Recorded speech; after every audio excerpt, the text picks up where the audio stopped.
जय श्री कृष्ण। राधे राधे। श्री कृष्ण गोविंद हरि मुरारे हे नाथ नारायण वासुदेवाय।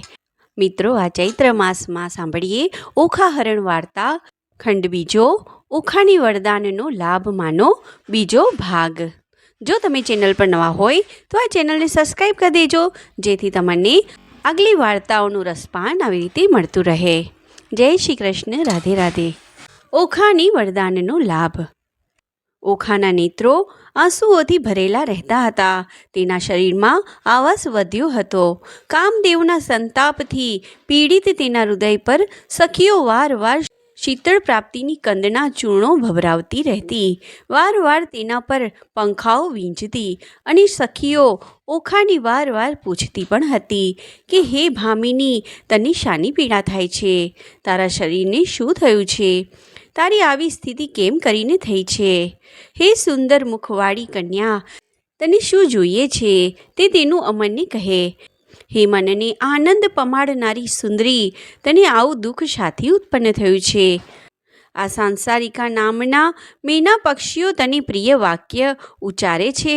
હે સુંદર ભ્રુકુટીવાળી ઓખા, અતિશય લીલા રંગના આ પક્ષીઓ જાણે કોઈ પુરુષો બોલતા હોય તેમ હર્ષના વાક્યો બોલે છે, છતાં તું કેમ મૌન બની ગઈ છે? તારા પિતા અત્યંત શૂરવીર હોય, દેવોથી પણ દુર્જય છે।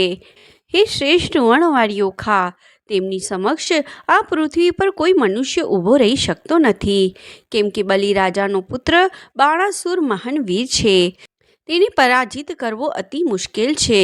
તેણે પ્રથમ અમરાવતી નગરી જીતી છે, તે પછી જ તે અહીં શોણિતપુર વસવા લાગ્યો છે। શોણિતપુરમાં ત્રિશૂલધારી મહાદેવ પોતે પણ વસે છે, જે શંકર ભગવાને પાર્વતી માતાને પણ કહ્યું હતું, બાણાસુર તમારો પુત્ર છે એમ તમારે માનવું। મહાદેવજીએ પોતે તારા પિતા બાણાસુર રાજાને અને ઉમાજીને આ પ્રમાણે કહ્યું હતું। તેથી હે ઓખા, તું અમારા વચનો સાંભળ। તને એવી તે શી પીડા થાય છે? તારા મુખમંડળ પર આ નલિકા પર પ્રસવિદ બિંદુઓ કેમ બાજેલા છે? તે શરદ ઋતુમાં કમળ પર જામતા ઝાકળ બિંદુઓ સમાન દીપે છે, શોભે છે। હે ચંદ્રમુખી, તારું મુખ જાણે વાદળોમાં ઢંકાયેલું હોય તેમ ક્રાંતિ રહિત થયું હોય, શા માટે શોભતું નથી? તેનું કારણ તું અમરને કહે। હે કન્યા, તું ઊંડા શ્વાસોના નિશાસા કેમ નાખે છે? કેમેય કરીને તું આનંદિત શા માટે થતી નથી? તું મન ભાવતું ભોજન કર। પહેલાં તો તને તાંબુલ બહુ ભાવતું હતું, તેને તું શા માટે ગ્રહણ કરતી નથી? અન્યજનોને દુર્લભ જે મિષ્ટ વસ્તુઓ તને પસંદ હોય તે સર્વ અહીં હાજર છે। હે કન્યા, તું ઉઠ અને તારા દેહમાં થતી પીડાને તું ખુલ્લા દિલથી અમરને બતાવી દે, તો તેનો કોઈ ઉપાય થાય। રાજકુંવરી ઓખાના મહેલમાં આવો શોર બકોર સંભળાતો હતો। તે સાંભળીને દાસીઓએ ઓખા માતાની પાસે જઈને કહ્યું, રાજકન્યા સતી ઉમાદેવી સાથે જળ વિહાર કર્યા પછી ઘેર આવ્યા ત્યારથી જાણે મૌન વ્રત ધારણ કરીને બેઠા હોય એવા જણાય છે। આથી હે દેવી, અમે દાસીઓ એવી હાલત વર્ણવીએ છીએ। હે દેવી, રાજકન્યાને આ તે કેવો કયો મોહ મૂંઝવણ છે? તેમનું આવું ઘેરું મૌન કેમ છે? તેઓ આમ શા માટે સૂઈ રહ્યા છે? શા માટે એમનું મુખ મલાન છે? તમે એ અંગે ઊંડો વિચાર કરીને તેમની પીડાથી શાંતિ અર્થે રાજવેદને આજ્ઞા આપો। હે દેવી, એમનું શરીર તો શિરીષ પુષ્પો જેવું કોમળ છે, તો હે સુમુખી રાણી, તમારી એ સુપુત્રી આવા કષ્ટને શી રીતે સહન કરી શકે? દાસીઓના આવા કથનો સાંભળીને હંસ જેવી ચાલવાળી એ દેવી તરત જ પોતાની પુત્રી પાસે પહોંચી ગઈ અને એના મોઢામાંથી આવા વચનો સરી પડ્યા, આ કયા રોગનું લક્ષણ છે?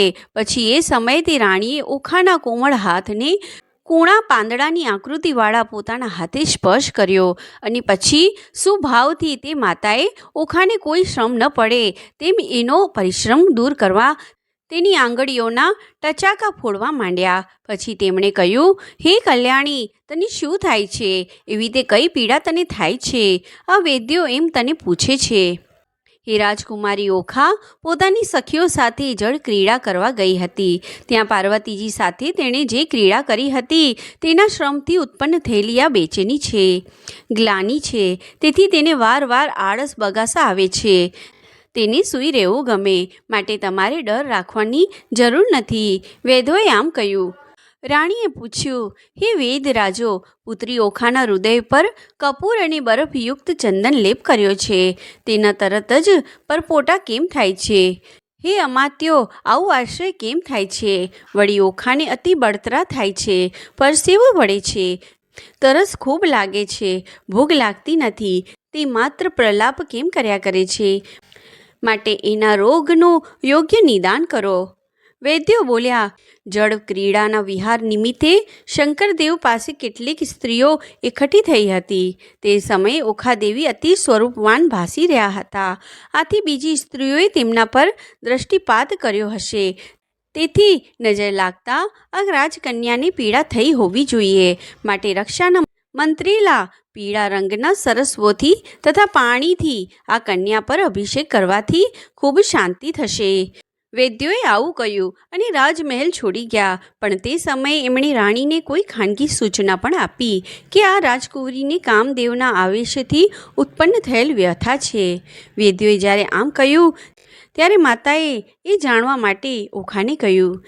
ત્યારે તેણીએ ઘણી આનાકાની પછી પોતાની માતાને રુંદન કરતી અને ચિંતા કરતી જોઈને કહ્યું, હે માતા, મને હવે કોઈ પણ બોલવું કે ભોજન કરવાનું જરા પણ ગમતું નથી. મને કોઈ ઉત્સવ પણ ગમતા નથી. મારું હૃદય હંમેશા બળ્યા કરે છે. આ બધાનું કારણ તમે સાંભળો.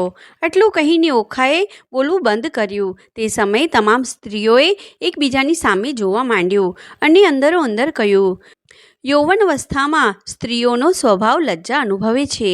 હવે આ કન્યા પતિ યોગ્ય થઈ ગઈ છે, માટે હવે આ પુત્રીને માતા પિતાની કૃપાથી સુવર મળવો જોઈએ. ઓખાહરણ ખંડ બીજો સમાપ્ત. જય શ્રી કૃષ્ણ. રાધે રાધે.